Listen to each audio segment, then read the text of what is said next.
my salary will keep his or her position? Maybe the second question is the answer to the first one. Thank you. Thank you. Next speaker.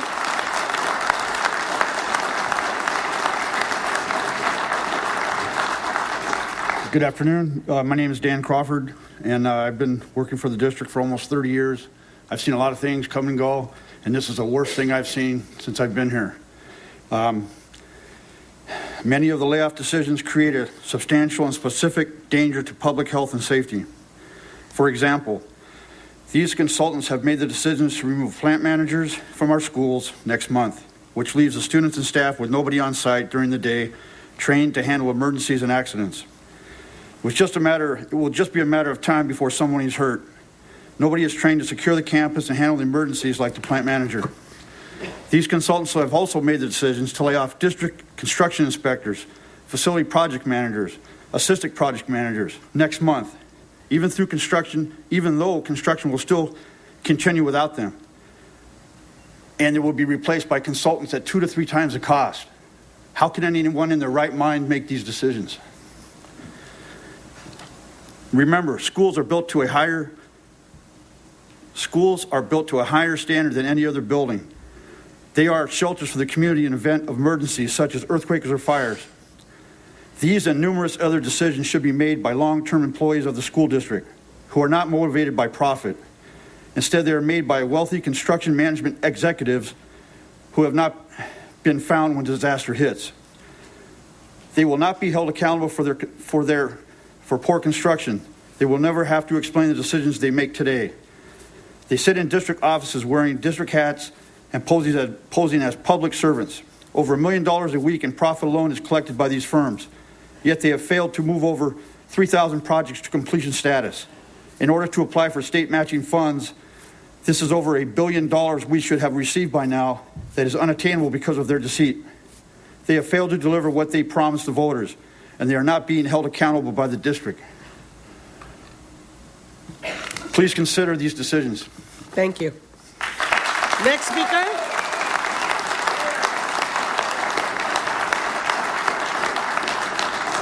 It was very difficult for these people to come down here today because of the retaliation that they believe they're going to suffer for speaking out. But they did it anyway. There is a criminal element going on upstairs in this building. It's bullying like you wouldn't believe. You need to listen to these people. The taxpayers need to know what's going on. It's not just bond funds. The last couple of years I've been down here talking about bond funds, the drain on the bond funds.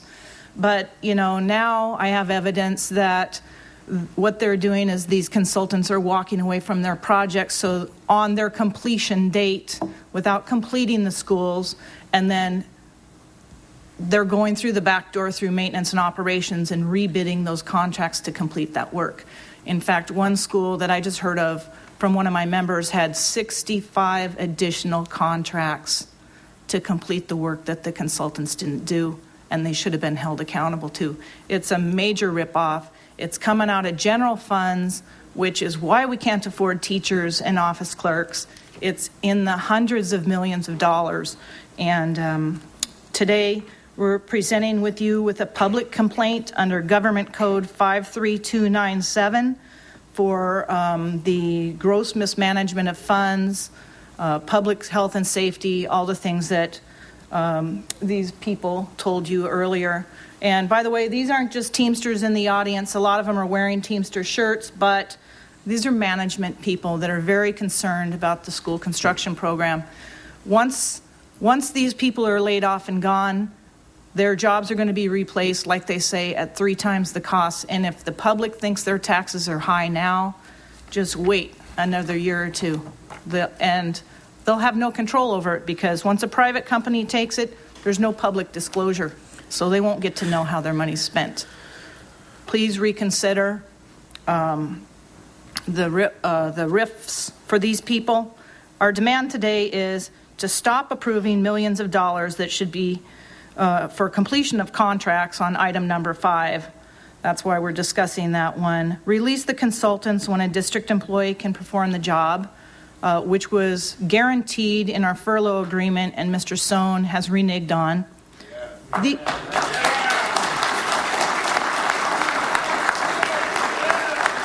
These people accepted furloughs with the agreement and with the language that the consultants that do the same work as them would go first. And Mr. Sohn has yet to agree that even one job duplicates that of the supplemental consultants that were brought in. Third, return any and all campaign contributions to these construction management firms because you're beholden to them. Thank you. Okay. And rescind the layoffs of highly qualified and experienced district public servants who perform these functions for less than half the cost of their private replacements. Thank you. Next speaker.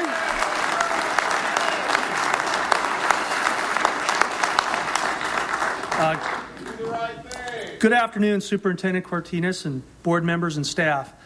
My name is Matt Nestor. I am a district employee on furlough today. I'm here independently, but still support my Teamster brothers and sisters. I felt compelled to address you regarding your actions regarding change orders in general. I wanted you to know that today you're scheduled to ratify millions of dollars in change orders, and they don't have the construction inspector's approval in violation of your board rule 1765. So I beg you to reconsider the policies and procedures here at LAUSD, both from a safety aspect and from a monetary aspect, to ensure that the inspector of record signs those change orders. Secondly, do you feel safe having your children in a facility that doesn't have the inspector's approval when there are deviations from the state approved plans and specifications? I'm just asking the question. Basically, that's all I have to say. I felt compelled to take my day off, my furlough day, to look you guys in the eye and ask you why this hasn't occurred. We have a board rule in place. We have inspectors from the state that are certified to make sure that the students and staff get what they've paid for. So I mean no disrespect. I'm not used to addressing publicly, and I just beg you that you look into it. Thank you. Thank you very much.